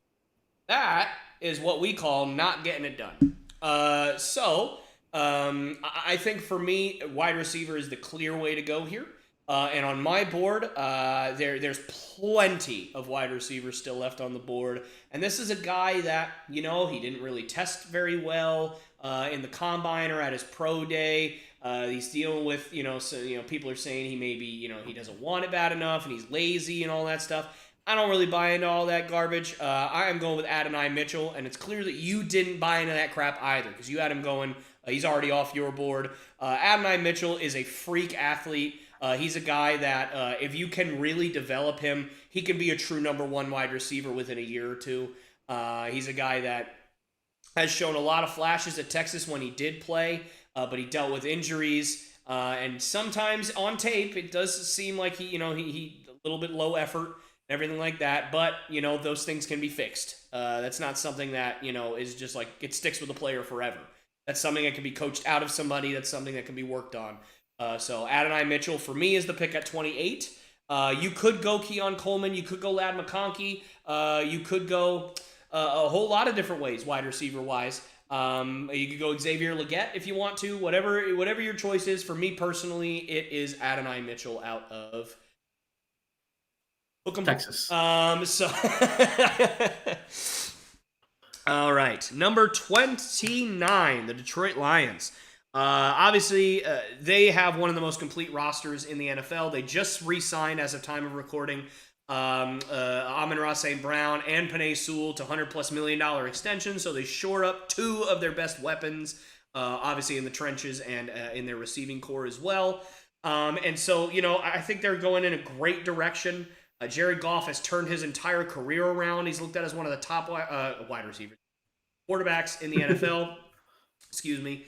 At this point, which is bananas, considering how much, at least I personally had completely given up on at one point. But now he's great. He's the perfect QB for them and where they want to be. But the biggest thing is their culture. The biggest thing is their coach. And just the belief that he has in them and the kinds of players that he wants to have on his squad. And you need defensive studs. You need to be able to stop the run and get a little bit of pass rush as well if you can help it. So I have them going Darius Robinson, defensive lineman out of Missouri, out of Mizzou. He, to me, just seems like the perfect player for Detroit. He had an absolutely dominant Senior Bowl, which he was just wreaking havoc in the run game and in the passing game. He played great. He tested really well at the combine. So for me, he sneaks into the first round here, and he goes to Detroit at 20. Yeah, no, I wholeheartedly agree with what Detroit's doing right now. I feel like Favre, is good. I'm going to tie this to Packers. All the NFC opponents. I'm going to tie them back to Green Bay somehow. Favre had the Bears as his probably biggest rival. Vikings are probably the biggest rival in Rodgers' time with Green Bay. And I think the Lions are about to be the biggest rival for the Packers in the Jordan Love era. That is, again, great culture. Love that coach. Love Dan Campbell. He is just fiery. He knows what he's doing. When they beat us when we had Rodgers, that was heartbreak. Last year, kind of watching them, not thinking Green Bay was going to really make the playoffs at all, though I had hope. Didn't think it was going to happen. Didn't really mind what Detroit was doing in a way because, again, they've never been that full rival for Green Bay as my in my lifetime for the most part. Outside like the Sanders years. But now I'm kind of like, man, Detroit's doing good. This is supposed to be our division again. But now it's contended with Detroit. And I say that Hutchinson draft pick from 2021. I don't remember what year Hutchinson was drafted because I feel like, but he was like one of the top picks. Him and Thibodeau over in New York. They were like right back to back. I think if I remember correctly in their draft. It wasn't. It was Trayvon Walker went number 1 all to Jacksonville. What the heck has he done over the last hand? Yeah. So we look who got the better off of that one. But the premier defensive players, and Hutchinson has lived up to the billing for Detroit. He kind of embodies that Detroit attitude, and I hate every time I hear his name on the broadcast because it's like, he's so good. So where I'm going with that too, it's like that defense just has to keep getting stronger to compete with everything, and you have when you got a dominant defensive line. You said this earlier. That really can help out your secondary. So all that said, I'm going defensive back for the Lions here. Nate Wiggins. I was really honestly debating between him and Cooper DeJean. The Cooper DeJean injury kind of scares me off him, but I think because Cooper has been tied to Green Bay, Detroit, other defensive back needy teams. But I think Nate Wiggins can do just a good job here. Goff went from appearing in the Super Bowl, then being discarded in LA, and as like you said, done well in his time in Detroit. So that train is going to keep rolling. There's going to be a dogfight in this NFC North, I think, this year, and Nate Wiggins could potentially be a part of that. Fair enough. I mean, definitely he'd be a good fit there too. Obviously, off my board at this point. I think I had him going much, much earlier. I had him going like around 18 or 19 or 17. So Yeah. fair enough. All right. I believe that moves us to number 30, which would be you, and that is the Baltimore Ravens. So OBJ was supposed to be a big help to this offense last year, right? I mean, supposedly, and he didn't really do much for the latter half of the season. He was hurt for most of the year, correct? Yeah, hurt for most of the year. Zay Flowers, great young receiver for them. Bateman signed a big contract as well. Say that again. Rashad Bateman as well. Oh yeah, Bateman. Yeah, thanks for remembering about Bateman too. But to me, it's like, again, Baltimore. You know, I'm trying not to go on tangents at the end of our podcast here, but Lamar Jackson should have won MVP last year. That's all I'm going to say. Well, we can say that for another time. But I think if you add another playmaker on that offense, I think he can prove that he is definitely worthy to be in that MVP conversation more often. Mark Andrews, he's hurt a lot, or he was hurt a lot last year, I should say. I don't think anyway. So I went receiver here with them. I think that defense is always going to play up for John, no matter who's on that defense. Strengthen that offense. You got to be able to go toe to toe with some really good offenses in the AFC. So Xavier Worthy is my receiver pick here out of Texas for Baltimore. Just adding to that, and again, he gets in a great situation. A lot of my receivers, I've kind of naturally just kind of fell into it, not naturally, but seemingly just fell into a situation to where they don't have to be the top guy right away. They can learn in this, be good threats and have good games when you don't play good secondaries. So yeah, Xavier Worthy. Let's make Lamar Jackson let's really show what Lamar Jackson can do. Yeah, and I think he's a good dynamic and a good change of pace for the other guys that you have over there. Obviously, Odell notwithstanding, Zay Flowers is more of your quick, shifty guy that's going to get open frequently. Rashad Bateman's more of your outside threat that can go up and get 50-50 balls. And Xavier Worthy, obviously, we know his big thing is speed. Burner, he's going to be able to stretch that defense. So that's a good pick there for sure. Obviously, he's off my board here, and I don't have them going wide receiver. I think you traded away Morgan Moses. Ronnie Stanley is really your only fantastic offensive lineman at this point. And Tyler Guyton is still on the board for me, so I'm going to go Tyler Guyton out of Oklahoma. He's going to shift over to right tackle, and he's going to be that Morgan Moses replacement. It's that simple, right? I think they could get a wide receiver in the second round and be just fine, or in the third or fourth round and be just fine. And so I'd rather them shore up that offensive line because the running aspect of their game is still more important than their passing, and so they're going to just need that right tackle to be shored up because that's your run. Like a lot of people call it the running tackle, right? You got your left tackle and your running tackle because your right tackle needs to be a little bit better in terms of running the football as opposed to pass protection, whereas your left tackle is typically the guy that needs to be better in pass protection, if anything. Obviously, you want guys that are good at both, but regardless, Tyler Guyton is my pick at 30. All right. Number 31, San Francisco 49ers. Another tackle is going to go here. I think another team that doesn't have a whole lot of weaknesses, so it's kind of tough to draft. I definitely think that Cooper DeJean is going to be in play here, even with the injury, because realistically, the only thing that I could look at that was a problem for the 49ers was their secondary. Their pass rush is great. Their linebackers are phenomenal. Their defensive backs, average. They're okay, but not the best. But I think that getting more guys that are going to help protect your young quarterback in the first round is a little bit more important at this point for the 49ers. And so I am going Kingsley Suamataia out of, I believe, BYU. Am I out of my mind? I am not out of my mind. He's BYU. He is the cousin of Penei Sewell and the other Sewell brothers, obviously. And he is just a big, strong, mauler type offensive lineman. He's not very quick. He's not very fast. He doesn't have that great of feet, but he is a big boy. And so I think the Niners and the Niners fans are going to love him.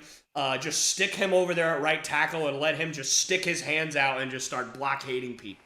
I think it's going to be a lot of fun for them over there in San Francisco. So Kingsley Suamatea at 31. I'm going to take my 20th offensive lineman of this first round. Perfect. But I'm not going to go Kingsley. I'm actually going to go Jordan Morgan out of Arizona. Again, another big body there. I 100% agree with you there. They're very with you on this team. Very few weaknesses. I think if you're not facing the Chiefs, you're easily winning that Super Bowl, though they barely even made it there. But I mean, at the same time, you still made it there. Again, it's not the Chiefs. You're winning that. I know a lot of people in the country probably wanted them over the Chiefs. But yeah, very few weaknesses. Bullshit offensive line. He's Morgan. I think he's not quite as hefty as Kingsley, but I mean he still looks like a big guy. I think he can clear some great lanes from Christian McCaffrey, who should have been one MVP last year. Since I said that earlier about Lamar Jackson. Yeah, again, offensive line is probably that weakest spot of not a very weak spot on a really, really good team. San Francisco should dominate the NFC once again. This should help them. Yeah, absolutely. So similar idea, just obviously different name going along with it. I like that a lot. Similar thought processes there. And number 32, your Super Bowl champion Kansas City Chiefs. Where do you have them going with this last pick of the first round? I wouldn't be surprised if a lot of teams start calling them up around pick 28, 29, and for like, ooh, my guy's still there. Maybe I can trade up for him in case he doesn't make it past X team. I think Kansas City's got a good receiver here. They don't have a lot of great receivers, and I don't even know the status of Rashee Rice right now, who was obviously really, really good for them last year as a rookie himself. I believe he was a rookie last year. So correct me if I'm wrong there. I know he's got some things surrounding him outside of the football field, but I'm not really sure where that's going at the moment. So, I mean, I think that aside, you definitely need a receiver again in the draft. Even if he comes, if he's back to the team, I think this pick still fits. I'm going with Troy Franklin out of, I believe I just had that in front of me. I believe he is out of Oregon. Guys. I'm struggling. We're getting to the end here, though. We're going to make it. We're almost there. Troy Franklin, tall guy, put up some really good numbers, obviously in Oregon. They constantly need receivers, one that can catch the ball, but two that can help take coverage off of Kelsey. Kelsey's constantly doubled, sometimes triple teamed, bracketed with a safety, however you want to put it. So you need some guys, and that just gives Patrick Mahomes just a nice tall target they can just toss it down to. Kansas City will figure out how to build an offense around him. They're not worried to put him in the offense. I'm not worried about that. There it's just take talent. The only other thing I could see Kansas City doing was just working on that linebacking core. But I don't think there's a linebacker that's really worth taking. Maybe an Edgerton Cooper here. I think take the receiver. The depth of the receiving core is there, but I think after Troy, maybe even Leggett, you get to a lot of wide receiver 2, 3, 4 types after Troy. I think Troy can still be that, second option, really, really good second option in an offense. And Kansas City is just the riches continue for Kansas City. Yeah, fair enough. So I agree with just about everything you said. The one thing that I don't agree on, that after Troy and maybe Xavier Legette, that there is nobody that can. I think there is one guy that you are not giving nearly enough credit. I agree with you completely. Chiefs need wide receivers that can catch the ball. Right now, if they were to go into the season today, and I'm not even looking at the depth chart, so I guess they could have lost some of these guys. But assuming Rashee Rice is going to be put in jail, or at least suspended by the NFL, looking more like the first one at this point. Their receiver core going into the year is Kadarius Toney, Marquez Valdez-Scantling. Who was MVS is not on the team anymore. MVS is not on the team anymore. Okay. The only ones that I'm pretty sure on the team right now are Kadarius Toney and Mecole Hardman. That's your receiving core. Unless I'm forgetting somebody outside of Rashi. I'm looking at it right now. I don't know if Hardman's on that team anymore.